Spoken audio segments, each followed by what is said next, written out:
Confucius, 551 to 479 BCE. He might be the most famous teacher in Chinese history, but during his own lifetime, he was largely ignored. Born in 551 BCE in the state of Lu to a poor but noble family, he lost his father when he was young and climbed up through study and teaching. His dream was simple but radical. Rulers should govern through virtue and moral example, not force or fear. But instead of embracing him, court after court pushed him aside. For over a decade, he wandered between Chinese states with his small band of students, offering advice to kings and ministers who dismissed him as impractical. At one low point, he and his disciples nearly starved on the road. His exile wasn't just physical. It was the pain of a man convinced he had the cure for social chaos, but no one wanted it. And yet, what he taught, benevolence, righteousness, respect for family, harmony in society, outlived every ruler who rejected him. By the Han Dynasty, centuries later, his ideas became state orthodoxy and shaped East Asian culture for over 2,000 years. So Confucius died feeling politically unfulfilled, but his wandering exile, ironically, turned him into a timeless guide.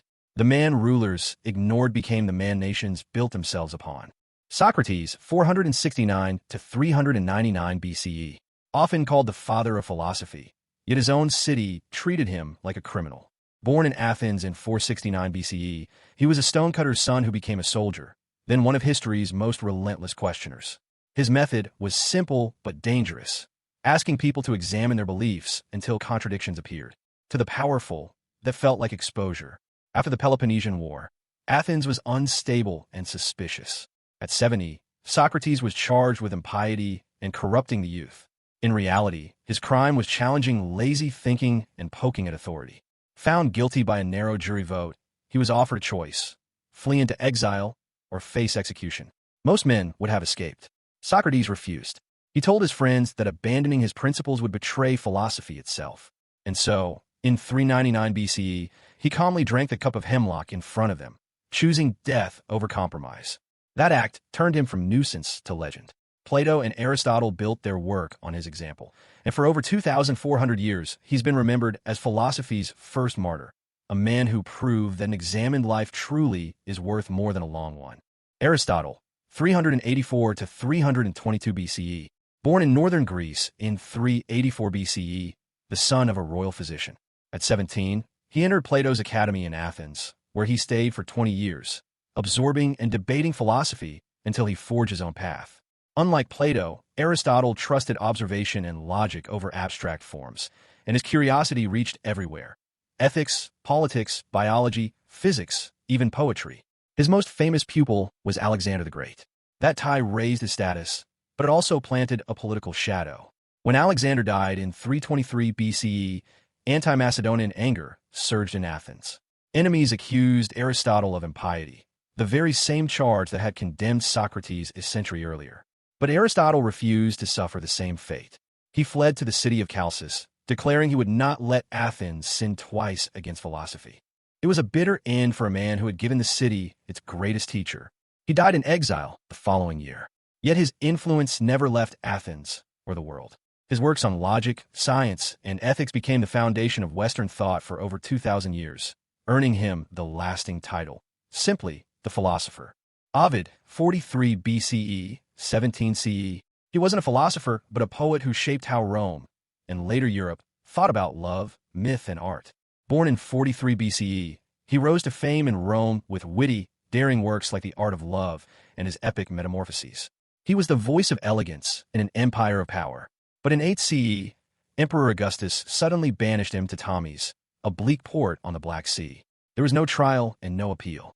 Ovid himself called the reason a Carmen et error, a poem and a mistake. Scholars still debate whether his writings offended Augustus' strict moral program, or whether he simply saw something he shouldn't have. Whatever it was, Rome's most celebrated poet was ripped away from the cultural heart of the empire to its frozen fringes. The tragedy is how absolute it was: exile for life, cut off from family, friends, and the artistic circle that defined him. In despair, Ovid poured his soul into letters and poems from exile, collected in the Tristia and Letters from the Black Sea. In them, we see a man begging for mercy, mourning lost Rome, and capturing the raw pain of banishment. He died far from home, never recalled. Yet his exile works became timeless classics, turning personal grief into haunting literature that still speaks to the human cost of being cast out. Boethius, 480 to 524 CE. He was once at the very center of power. Born into a Roman aristocratic family, he rose to become a scholar, senator, and high official under Theodoric the Ostrogoth. He was celebrated for uniting Greek philosophy with Roman tradition, a man of both politics and learning. But in 523 CE, everything collapsed. Accused of treason and conspiring with the Eastern Empire, Boethius was arrested, stripped of his titles, and thrown into prison. There, cut off from family and stripped of dignity, he waited for execution. In that darkness, he turned not to bitterness but to philosophy. He wrote The Consolation of Philosophy, staging a dialogue between himself and Lady Philosophy, who reminds him that fortune is fickle, that true happiness is rooted not in power, but in wisdom and virtue. Written in a cell, it became one of the most important books of the Middle Ages, read by kings, monks, and scholars for 1,000 years. Boethius was executed in 524, humiliated and broken politically. Yet the tragedy of his imprisonment turned into a triumph of the human spirit. From prison, he created a masterpiece that still teaches us how to face suffering with dignity and clarity. Avicenna, 980 to 1037 CE, known in the Islamic world as Ibn Sina, was a Persian genius whose mind stretched across medicine, philosophy, mathematics, and astronomy.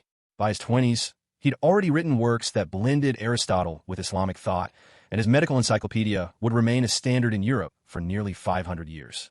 But brilliance drew enemies. Caught in court rivalries, he was repeatedly forced out of positions, hunted by rulers who saw him as a threat. At one point, he had to vanish completely, hiding in a stranger's house, disguised as a wandering Sufi mystic, just to avoid arrest or execution. Exile for him was constant dislocation, the life of a man too valuable to lose, but too independent to control. Yet even in hiding, he never stopped writing. Avicenna produced over 200 works, refining ideas on logic, metaphysics, and medicine that shaped both Islamic philosophy and European scholasticism. His canon of medicine was still being taught in Renaissance universities long after his death. Avicenna's tragedy was to live half his life pursued, never secure in power or home. But his resilience turned exile into a forge, making him not just a survivor, but one of the greatest minds in history. Averroes, 1126 to 1198 CE, known in the Islamic world as Ibn Rushd, was one of the greatest interpreters of Aristotle, a man who bridged classical thought and the Islamic Golden Age. Born in Cordoba, he became a respected judge, physician, and philosopher, praised for his sharp mind and deep learning. But brilliance is rarely safe in politics. In 1195, after years of royal favor, his enemies struck. He was accused of heresy, his writings deemed dangerous, and he was exiled from Cordoba to the small town of Lucena. There, humiliated, he lived in isolation while his books were publicly burned. For a man so devoted to reason, watching his ideas reduced to ashes was a punishment worse than exile itself. Yet his thought could not be destroyed. In Europe, translations of his commentaries on Aristotle spread like wildfire, influencing Jewish, Christian, and Muslim scholars alike. He became known across the continent simply as the commentator, the definitive voice on Aristotle for centuries. Averroes died only 3 years later, shaken but not erased. His exile shows how power tries to silence ideas, but history remembers the thinker far longer than the censor. Dante Alighieri, 1265 to 1321, poet, politician, and also visionary, was born in Florence in 1265.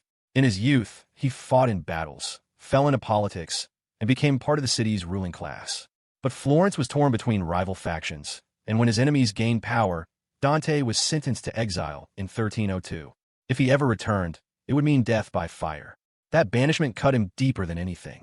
Florence was not just his homeland, it was his very identity. For the next 2 decades, he wandered Italy as a guest, sometimes honored, often struggling for support. He ached for Florence, even writing desperate appeals, but the gates never reopened. He died in Ravenna in 1321, never setting foot in his city again. Yet from that pain came greatness. During exile, Dante wrote the Divine Comedy, an epic journey through hell, purgatory, and paradise. It wasn't just a vision of the soul. It was his own story of loss, exile, and spiritual search. His tragedy was permanent separation from home. His legacy was a masterpiece that became the very foundation of Italian literature and one of humanity's greatest works. Voltaire, 1694 to 1778. Born François-Marie Hérouet, was France's sharpest wit, a playwright and philosopher with a fearless tongue. That sharpness made him famous, but it also made him dangerous. In 1717, after mocking the French regent, he was thrown into the Bastille for nearly a year. And after a scathing quarrel with an aristocrat, he was jailed again, and then given a choice: stay silent in prison or leave France. Exile became his escape. Voltaire chose England, where he lived from 1726 to 1729. There, he discovered something unthinkable in absolutist France: freedom of speech, constitutional monarchy, and a culture that tolerated dissent. Those years transformed him. He devoured Locke's theories on liberty, Newton's science, and the broad spirit of intellectual openness. The tragedy is that his sharpest gift, his pen, kept driving him from his homeland. Yet in exile, he turned that pain into fuel. When he returned to France, he carried with him a new vision: freedom, reason, and tolerance as weapons against tyranny. Voltaire's exile taught him firsthand that ideas can cross borders more easily than people. And it's those English lessons that helped reframe the French Enlightenment and the age of revolutions to come. Rene Descartes, 1596 to 1650, often called the father of modern philosophy, was born in France, but he spent most of his productive life in exile. Brilliant in mathematics and philosophy, his restless mind clashed with an era of strict dogma and political turbulence. So, in 1628, he left France and began decades of quiet self-exile in the Netherlands. In that solitude, free from censorship and distraction, Descartes crafted ideas that would reshape thought. He questioned everything that could be doubted, then anchored knowledge on one undeniable truth: cogito, ergo sum, I think, therefore I am. From there, he built rationalism, a philosophy that placed reason at the heart of science and human understanding. But exile never truly ended for him. In 1649, lured to Sweden by Queen Christina, Descartes found himself in a freezing climate, forced into strict early mornings that clashed with his fragile health. Within months, he caught pneumonia and died at only 54. The tragedy is that his desire for freedom left him wandering, never fully at home.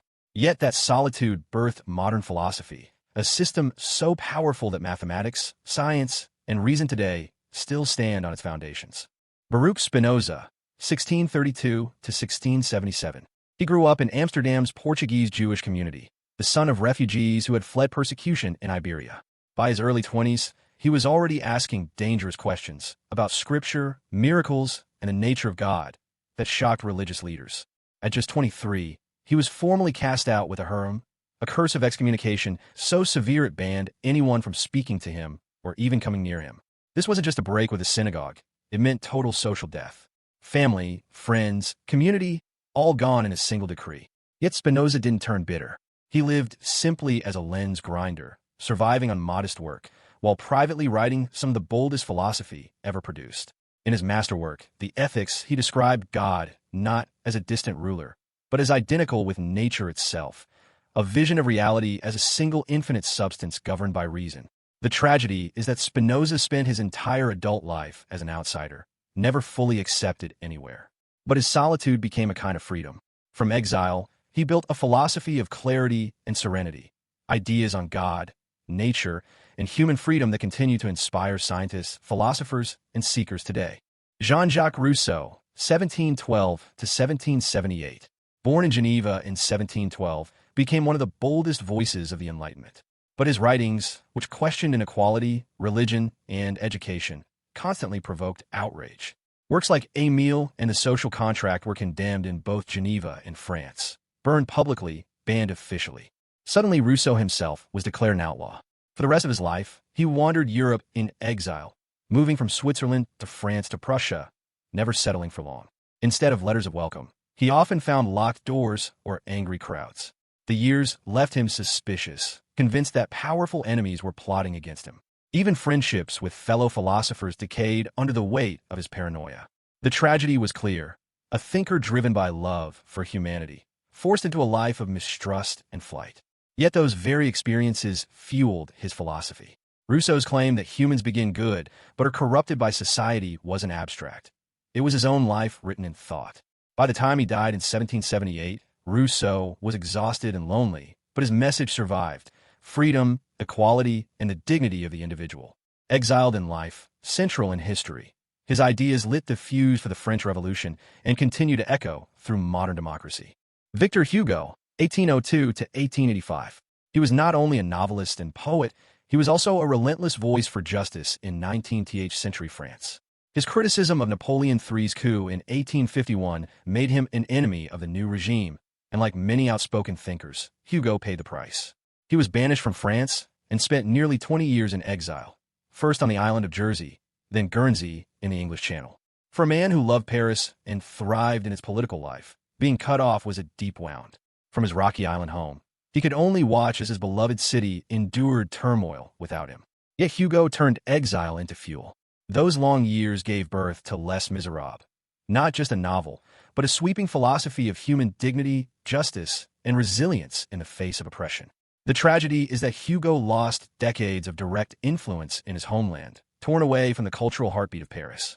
But the legacy is greater still. His exile works reach the world, inspiring readers to see the poor, the marginalized, and the oppressed as central to the story of humanity. When he finally returned to France, Hugo was greeted not as a fugitive, but as a national hero. His life proves how exile can silence a voice locally, but amplify it forever on the world stage. Karl Marx, 1818 to 1883. Born in Trier, Germany in 1818, and from early on his writings on class and power made him a marked man. His critiques of monarchy and capitalism cost him any stable home. He was expelled from Germany, hounded from France, forced out of Belgium, again and again, pushed across Europe until he finally settled in London, where he would remain in exile for the rest of his life. But London gave him no comfort. Marx lived in near-constant poverty, often struggling to feed his family. 3 of his children died young in those years, and he himself survived thanks to aid from his closest collaborator, Friedrich Engels. To the world, he was a fringe agitator, marginalized and unwanted. And yet, in that hardship, he wrote the works that changed history. With Engels, he published the Communist Manifesto in 1848 and later poured his life into Das Kapital, a deep critique of capitalism's contradictions. His ideas, shaped in exile, sharpened by suffering, sparked revolutions from Russia to China and still drive debates on inequality and labor today. The tragedy is clear: a man of enormous vision, personally crushed by poverty and displacement. But his legacy is immense. His words lit fires that governments tried to silence, and instead they reshaped the world. Nikolai Berdyaev, 1874 to 1948. Born in Kiev in 1874, a thinker drawn to questions of freedom, spirit, and creativity. As a young man, he was first caught up in Marxism but quickly broke away, carving his own path as one of Russia's boldest Christian philosophers. His writings championed spiritual liberty over state control, dangerous ideas in revolutionary Russia. In 1922, the new Soviet regime decided men like him were too influential to be silenced at home. So Lenin ordered one of the most symbolic acts against thought. Hundreds of intellectuals, writers, and scientists were loaded on his steamships and expelled. History remembers it as the philosopher's ship. Berdyaev was among them, exiled permanently from the country whose future he had hoped to shape. The tragedy was personal, cut off from his homeland in its defining moment, forced to watch its destiny unfold at a distance.